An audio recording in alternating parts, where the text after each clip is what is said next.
ये है जापान, दुनिया की तीसरी सबसे बड़ी और सबसे एडवांस्ड इकोनॉमी, दुनिया का सबसे हेल्दीएस्ट कंट्री जहां पर 90 साल के लोग आपको आम चलते फिरते नजर आएंगे। Zero crime rate, top quality education और जबरदस्त स्टैंडर्ड ऑफ लिविंग जापान को रहने के लिए एक आइडियल कंट्री बनाते हैं। लेकिन इस सारी तरक्की और डेवलपमेंट के पीछे एक बहुत ही भयानक हकीकत छुपी हुई है, एक ऐसी डार्क रियलिटी जिसके बारे में बहुत कम लोग बात करते हैं। सच ये है कि इस वीडियो में आज हम इसी हकीकत से पर्दा उठाने जा रहे हैं और ये भी कि कैसे जापान आने वाले वक्त में बिल्कुल कोलैप्स कर सकता है।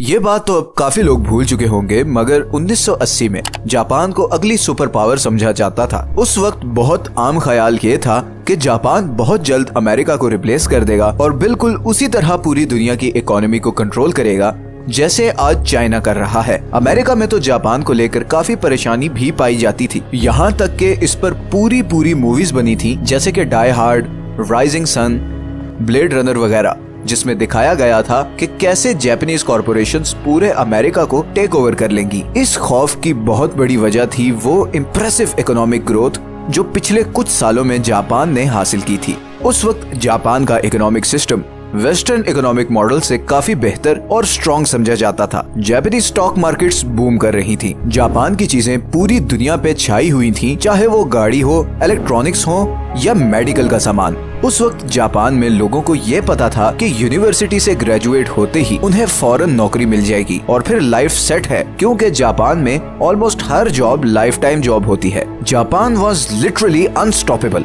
और वो 1990 तक दुनिया की दूसरी सबसे बड़ी इकोनॉमी बन चुका था। लेकिन फिर 1991 में कुछ ऐसा हुआ जो जापान का पूरा फ्यूचर बदलने जा रहा था। असल में 1990 से पहले जापान एक ऐसा इकोनॉमिक बूम एक्सपीरियंस कर रहा था जो उससे पहले दुनिया के किसी कंट्री ने एक्सपीरियंस नहीं किया था। रियल एस्टेट ऊपर जा रही थी, स्टॉक मार्केट पीक पर थी, बैंक्स मुसलसल पैसा छाप रहे थे और लोन लेना इतना आसान था कि बैंक्स ये तक नहीं पूछते थे कि आपको लोन चाहिए किस लिए। लेकिन फिर एक दिन ये सारा बबल बर्स्ट हो गया। 1990 से 1991 के दरमियान जापान की स्टॉक मार्केट 43% गिर गई, रियल एस्टेट की प्राइसेस भी 50% से ज्यादा गिर गई। लोन की अनलिमिटेड सप्लाई की वजह से लोगों ने लिटरली ज़ॉम्बी कंपनीज खड़ी की हुई थी जो कई साल पहले बैंकक्रप्ट हो चुकी थी, मगर बैंक से लोन मिलने की वजह से वो कभी बंद ही नहीं की गई थी। जापान की मार्केट इस बुरी तरह से कोलैप्स की कि अब कोई भी उसमें इन्वेस्ट नहीं करना चाहता था। जापान अब इकोनॉमिक टाइगर से सिक मैन ऑफ एशिया बन चुका था। लेकिन ऐसी ऊंच नीच तो इकोनॉमीज में आती रहती हैं। तो फिर जापान के साथ ऐसा क्या डिफरेंट हुआ?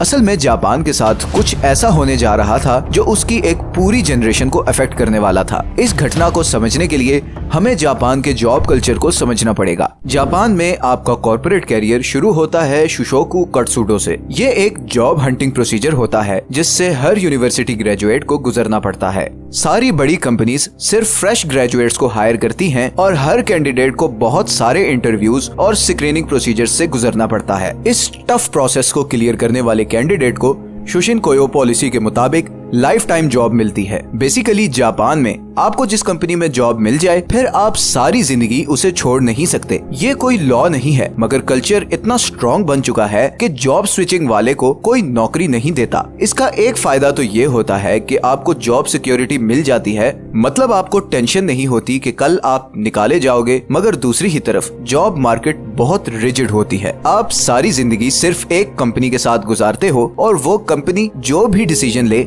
आपको मानना पड़ता है। 1990s में भी हायरिंग का यही प्रोसीजर था और ये आज तक चला आ रहा है। अगर आप ये इंटरव्यू प्रोसेस क्लियर ना कर सको तो समझ लो कि अब आपको कभी जॉब नहीं मिलेगी। ये एक ऐसा दरवाजा है जो सिर्फ एक बार खुलता है। 1990 के इकोनॉमिक क्राइसिस में सारी बड़ी कंपनीज ने अपनी हायरिंग फ्रीज कर दी और अगले 13 सालों तक ये हायरिंग ऐसे ही बंद रही।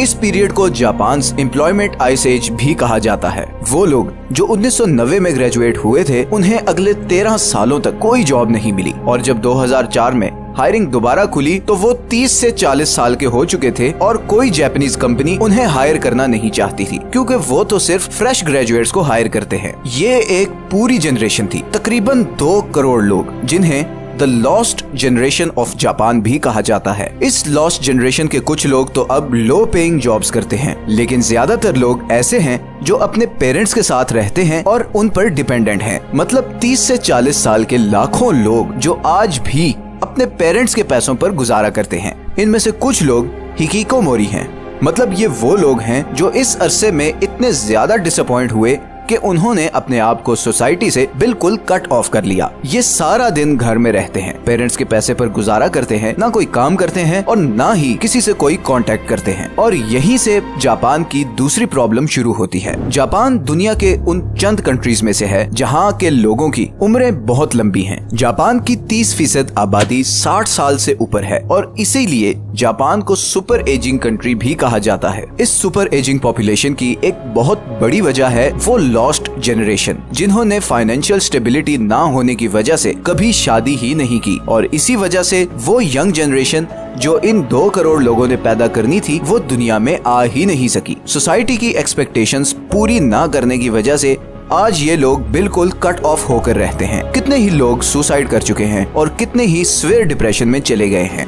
इन लोगों की इस हालत का असर सोसाइटी पर भी है, क्योंकि इन लाखों लोगों को जॉब्स में होना चाहिए था और वो सारा पैसा जो मार्केट में आना चाहिए था वो इन लोगों के ना आने से नहीं आया। जापान की करंट गवर्नमेंट अब इन लोगों को लेकर काफी कंसर्न है और वो कोशिश कर रही है कि किसी तरह इन लोगों को अपने पैरों पर खड़ा कर सके। लेकिन फिलहाल इस सब में जापानीज गवर्नमेंट को कोई खास कामयाबी नहीं मिली और उसकी वजह है वो रिजिड जॉब कल्चर, जिसमें सिर्फ फ्रेश ग्रेजुएट्स को हायर किया जाता है और फिर सारी जिंदगी वो उस कंपनी को छोड़ नहीं सकते। हर साल बहुत से लोग जिनको ग्रेजुएट होने के बाद जॉब नहीं मिलती इस लॉस्ट जनरेशन में शामिल होते जा रहे हैं। अब जापानीज गवर्नमेंट ये मसला हल कर पाएगी या नहीं, और क्या ये लॉस्ट जनरेशन जापान के डाउनफॉल का सबब बनेगी, ये तो आने वाला वक्त ही बताएगा। अगर आपको ये वीडियो अच्छी लगी है तो इसे लाइक और चैनल को सब्सक्राइब जरूर कर दें। ये हैं वो सोर्सेज जहां से हमने इस वीडियो के लिए कंसल्ट किया है। नीचे कमेंट्स में